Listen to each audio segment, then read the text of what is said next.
Okay, our beloveds. Today is a day where it is good to go within and do an assessment. What we would like to call a house check. How is your house working?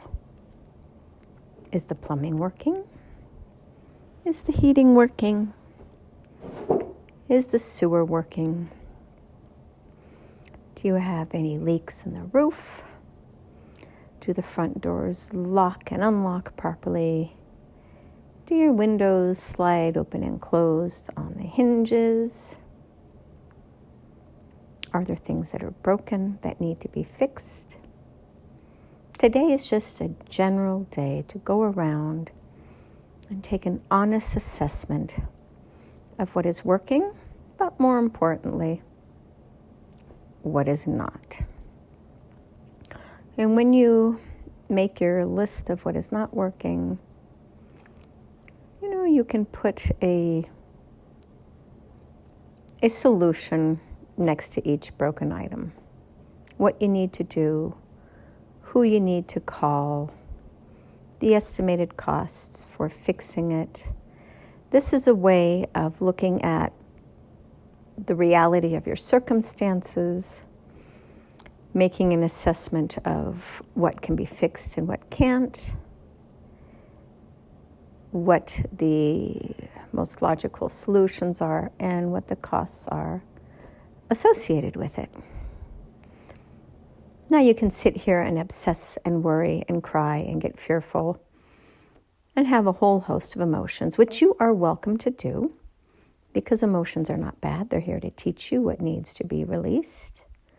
But more importantly, we want you to realize that rather than just getting overwhelmed at the magnitude of what appears to be broken, it's better if you just make a checklist of what's out there,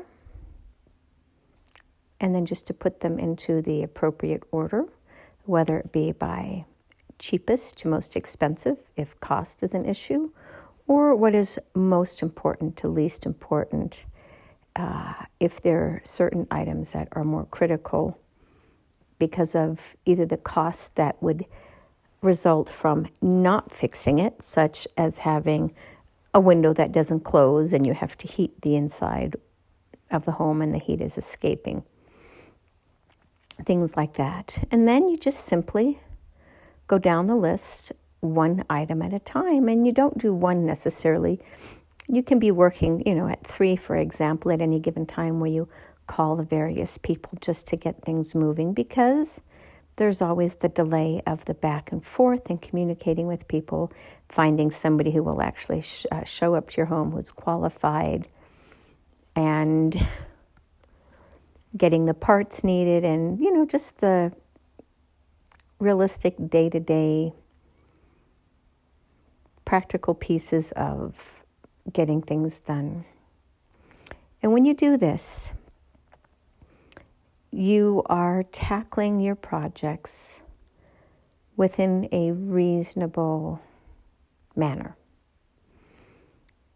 So we go back to a parable that we have shared, which is, how do you eat an elephant? One bite at a time. And this is an example of that.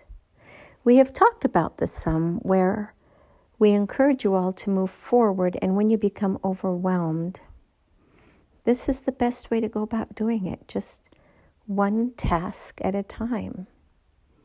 And feeling progress being made, and feeling a sense of power over the circumstances within which you find yourself, and letting the rest go. There's much in this world that you cannot control, and there's very little point in sitting there and crying over those particular aspects of it, when you can focus on what you can actually meaningfully move forward through. And then you just simply sit with it and be at peace and know, I have done today what I can. And that is all you need to do. And today is one of those days as we are coming to the end of this month and the end of the 3-month cycle. Many of you are road weary. Many of you are finding difficult moments, very difficult moments, either in your lives or the lives of those around you. And it can be a little bit overwhelming as you see the nature of the breakdown, the losses, the pains, the torment, the destruction, the imminent danger. There's so much that can go wrong. And when you finally surrender to the fact that you cannot control what you cannot control, and you let go of that piece or aspect of life, and only focus on what is within your control, and let the rest go, therein you find the peace and the grace of the circumstance. And then you know you are in the flow of life as best as you can, and you sit and find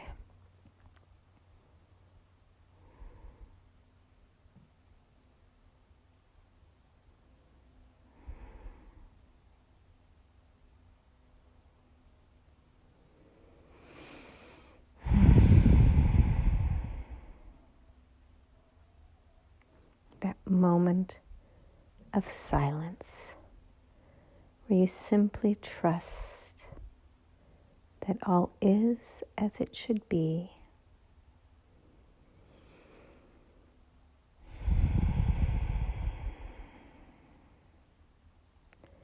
That all is well, all is well. All is well. And so it is.